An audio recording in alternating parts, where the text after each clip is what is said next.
Assalamualaikum warahmatullahi wabarakatuh. Perkenalkan, kami dari kelompok 10 yang pada kesempatan kali ini akan membahas keberagaman karakteristik peserta didik SD, meliputi pertama, hakikat karakteristik individual, yang kedua, karakteristik yang berkaitan dengan kemampuan awal atau prerequisite skills dan aspek psikomotor, yang ketiga, karakteristik yang berkaitan dengan latar belakang dan status sosio-kultural. Yang keempat, karakteristik yang berkaitan dengan perbedaan-perbedaan kepribadian. Namun, pada kesempatan kali ini saya akan berfokus kepada dua aspek, yaitu yang pertama, hakikat karakteristik individual, dan yang kedua, karakteristik yang berkaitan dengan kemampuan awal atau prerequisite skills dan aspek psikomotor. Baik, langsung saja penjelasan mengenai hakikat karakteristik individual. Nah, apakah teman-teman tahu apa itu hakikat karakteristik individual?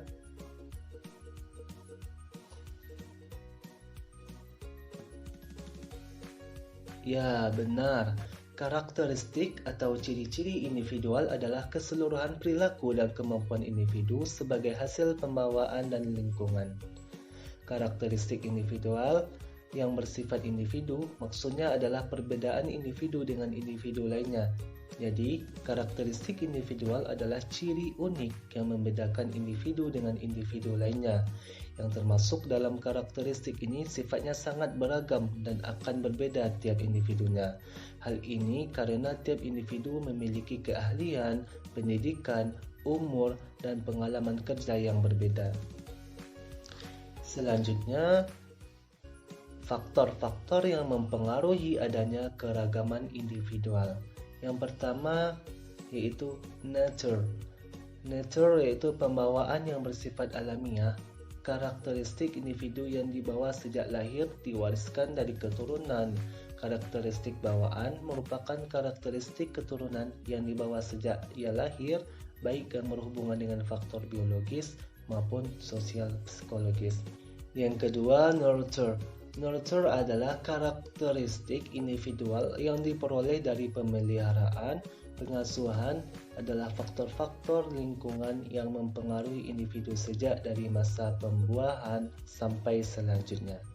Jadi, nature dan nurture merupakan istilah yang biasa digunakan untuk menjelaskan karakteristik individu dalam hal fisik, mental, dan emosional pada setiap tingkat perkembangan.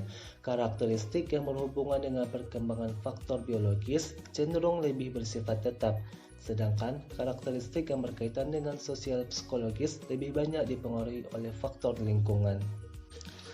Selanjutnya, manfaat mengetahui keragaman karakteristik peserta didik bagi guru. Dalam menjalankan tugasnya sebagai pendidik dan memberikan pengajaran kepada peserta didik dalam proses belajar mengajar, guru harus mengetahui keragaman karakteristik peserta didik. Hal ini bermanfaat bagi guru supaya yang pertama, guru dapat memilih dan menentukan pendekatan pembelajaran yang sesuai dan tepat sehingga dapat memfasilitasi peserta didik untuk belajar secara efektif. Yang kedua, guru dapat menyusun dan mengorganisasikan materi pembelajaran dan menentukan media yang tepat. Dan yang ketiga, guru dapat memotivasi dan membimbing peserta didik sehingga dapat mencapai prestasi yang optimal sesuai potensinya. Selanjutnya saya akan menjelaskan mengenai karakteristik yang berkaitan dengan kemampuan awal atau prerequisite skill dan aspek psikomotor. Terbagi atas 3 aspek. Yang pertama, intelektual. Yang kedua, kemampuan berpikir. Yang ketiga, hal-hal yang berhubungan dengan aspek psikomotor. Baik, yang pertama yaitu intelektual. Kecerdasan intelektual adalah istilah yang digunakan untuk menjelaskan sifat-sifat berpikir yang meliputi memecahkan masalah, menalar, dan memahami gagasan, hingga daya tangkap dan berpikir abstrak. Secara operasional, dikatakan bahwa inteligensi diperoleh melalui pengukuran dengan menggunakan tes kecerdasan. Berikut ini tingkat kecerdasan dan peringkatnya berdasarkan hasil tes yang disebut tes IQ. Berikut klasifikasi tingkat kecerdasan. Yang pertama, baik tingkat kecerdasan 145 ke atas termasuk kategori jenius. Kemudian tingkat kecerdasan 130 sampai 144 termasuk kategori sangat cerdas. Kemudian tingkat kecerdasan 115 sampai 129 termasuk kategori cerdas. Kemudian tingkat kecerdasan 100 sampai 114 termasuk rata-rata cerdas. Kemudian tingkat kecerdasan 85 sampai 99 termasuk kategori rata-rata.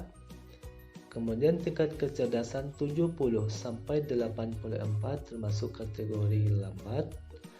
Selanjutnya, tingkat kecerdasan 50 sampai 69 termasuk kategori sangat lambat.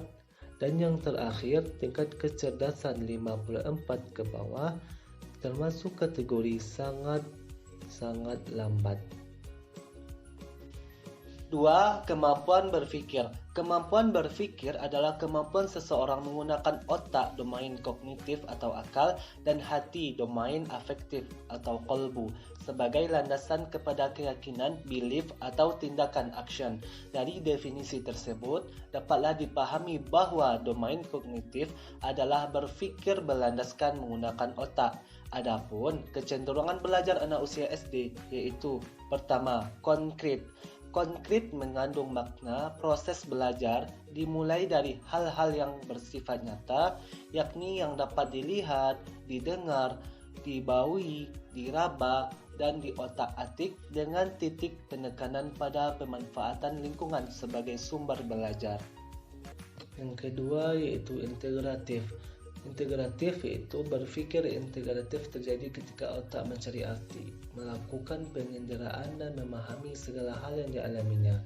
Proses berpikir ini berlangsung ketika terjadi getaran khusus 40 MHz pada seluruh bagian otak dan mendasari ditemukannya inteligensi spiritual.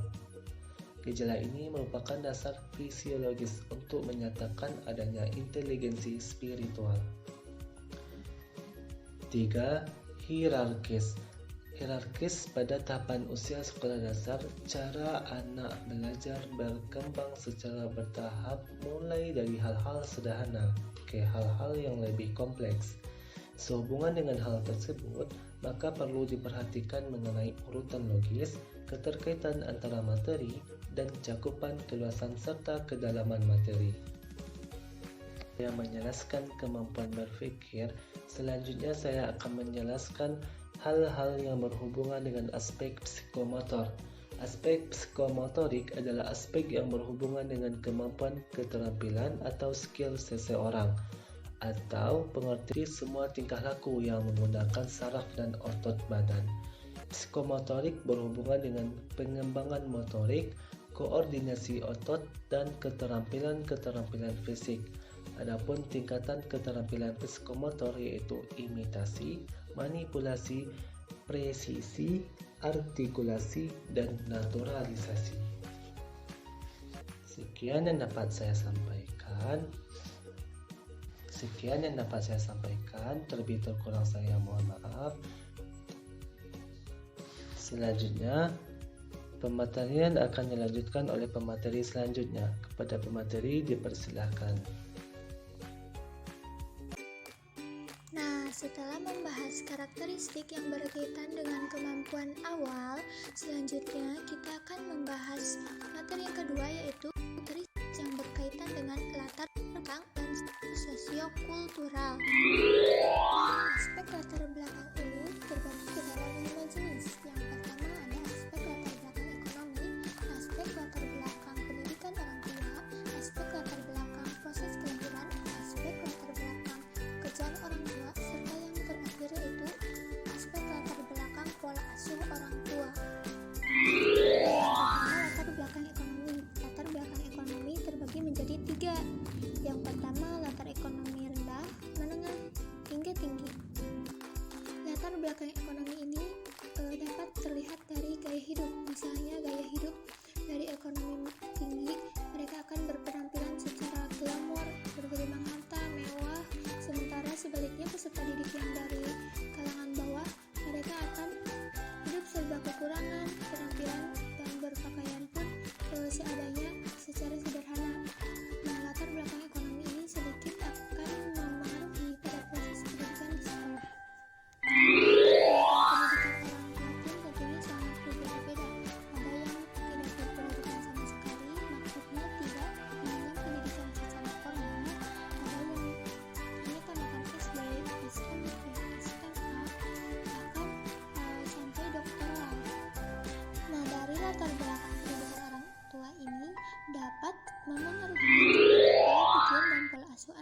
sehingga seorang guru harus memahami berbagai latar belakang pendidikan orang tua supaya dapat memahami kondisi peserta didik. Teman-teman, latar belakang proses kelahiran pun perlu diketahui oleh seorang guru.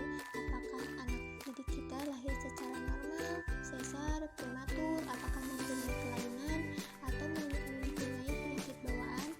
Karena proses kelahiran ini dapat berpengaruh terhadap perilaku dan kesehatan anak. Yang keempat yaitu latar belakang pekerjaan orang tua. Latar belakang pekerjaan orang tua ini biasanya sangat berkaitan erat dengan latar belakang pendidikan. Maka dari itu, berbagai jenis pekerjaan orang tua perlu diketahui oleh guru. Ada yang latar belakang dari pekerjaan petani, pedagang, guru, TNI, buruh, wira swasta, dan sebagainya. Latar belakang yang terakhir yaitu pola asuh orang tua. Ini sangat mempengaruhi terhadap perilaku dan tingkah laku anak itu sendiri. Pola asuh terdapat 4 macam, yaitu pola asuh permisif, otoritatif, otoriter, dan pola asuh yang tidak terlihat yang akan dibahas satu persatu. Yang pertama ada pola asuh permisif atau biasa disebut juga dengan pola asuh yang toleran atau berpenuh kesabaran. Ciri dari asuh ini memiliki beberapa aturan atau standar perilaku. Kemudian efeknya, anak-anak akan berpotensi tinggi, memiliki keterampilan sosial yang buruk, dan akan sangat menuntut dan merasa tidak aman.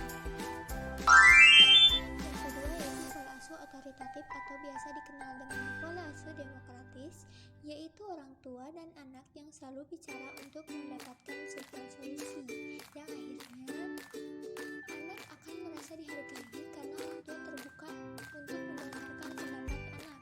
Ini juga yang kemudian akan merapatkan hubungan anak dan orang tua. Pola asuh yang ketiga yaitu pola asuh otoriter, yang ditandai dengan aturan orang tua yang kaku dan harapan tinggi untuk diikuti anak tanpa syarat. Karakteristik gaya pengasuhan ini seperti memiliki aturan yang sangat ketat, menuntut anak, tetapi tidak responsif dan tidak memberi anak pilihan. Efek ini dapat membuat anak memiliki perilaku lebih agresif di luar rumah, mengalami kesulitan dalam situasi sosial, dan tidak percaya diri di sekitar orang lain. Bahkan, anak yang terpapar gaya pengasuhan seperti ini beresiko tidak berprestasi di sekolah. Pola asuh yang terakhir yaitu pola asuh yang tak terlihat atau yang tidak diperhatikan adalah gaya pengasuhan yang berbahaya. Kenapa berbahaya? Karena orang tua abai tidak memenuhi kebutuhan anak sekalipun, baik fisik maupun psikis. Orang tua dengan pola asuh ini cenderung hanya sedikit atau sama sekali tidak mengetahui apa yang diharapkan atau diinginkan anak mereka. Nah, sebagian kasus ini terjadi karena kondisi kesehatan mental orang tua atau penyalahgunaan zat. Anak yang terpapar gaya pengasuhan ini tentu tidak merasa bahagia dalam hidup mereka, cenderung tidak berprestasi baik bidang akademik dan non-akademik, dan tidak percaya diri. Aspek selanjutnya yaitu aspek sosiokultural, yang terdiri dari aspek budaya, bahasa, suku, dan agama. Yang pertama yaitu budaya. Budaya Indonesia ini kan beragam. Pasti dalam suatu sekolah atau suatu kelas itu terdiri dari berbagai macam kebudayaan, tergantung dari asal daerah masing-masing peserta didik tersebut. Nah, selain budaya, bahasa juga menjadi keberagaman di lingkungan peserta didik. Maka bahasa pun berbeda-beda, bukan hanya bahasa Indonesia saja, tetapi terdiri dari beribu-ribu bahasa daerah yang ada di Indonesia. Begitu pula dengan suku. Suku bangsa di Indonesia ini sangat beragam. Peserta didik tentunya memiliki suku bangsa masing-masing. Ada yang berasal dari suku Jawa, Sunda, Batak, Padang, dan lain sebagainya. Begitu pula dengan agama. Di Indonesia ini terdiri dari berbagai macam agama. Maka agama dari peserta didik itu beragam pula. Ada yang Islam, Kristen, Katolik, Konghucu, Hindu, dan Buddha. Karakteristik yang berkaitan dengan perbedaan kepribadian. Kepribadian adalah keseluruhan pola tingkah laku, sifat-sifat, kebiasaan, percakapan, bentuk tubuh, serta unsur-unsur unsur psikofisik lainnya yang selalu menampakkan diri dalam kehidupan sosial.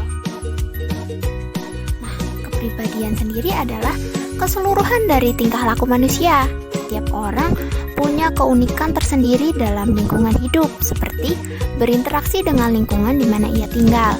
Hal tersebut membentuk manusia dengan kepribadian yang berbeda dalam menyesuaikan diri. Teman-teman, ada 4 tipe kepribadian menurut Florence Littauer: sanguinis, koleris, melankolis, dan phlegmatis. Sanguinis ini biasanya memiliki kepribadian yang energik, ramah, memberikan kesan ceria dalam segala kondisi, dan tipe yang suka memberi motivasi. Sanguin ini memiliki kecenderungan untuk mencari perhatian, kasih sayang, dukungan, dan pengakuan dari orang lain. Anak dengan tipe sanguinis ini biasanya akan memulai pembicaraan dan bersifat optimis, dapat mudah berteman dengan siapapun. Namun, ia memiliki kekurangan seperti pola yang tidak teratur dalam menjalankan aktivitas emosional dan sangat sensitif terhadap apa yang orang lain pikirkan tentang mereka. 2.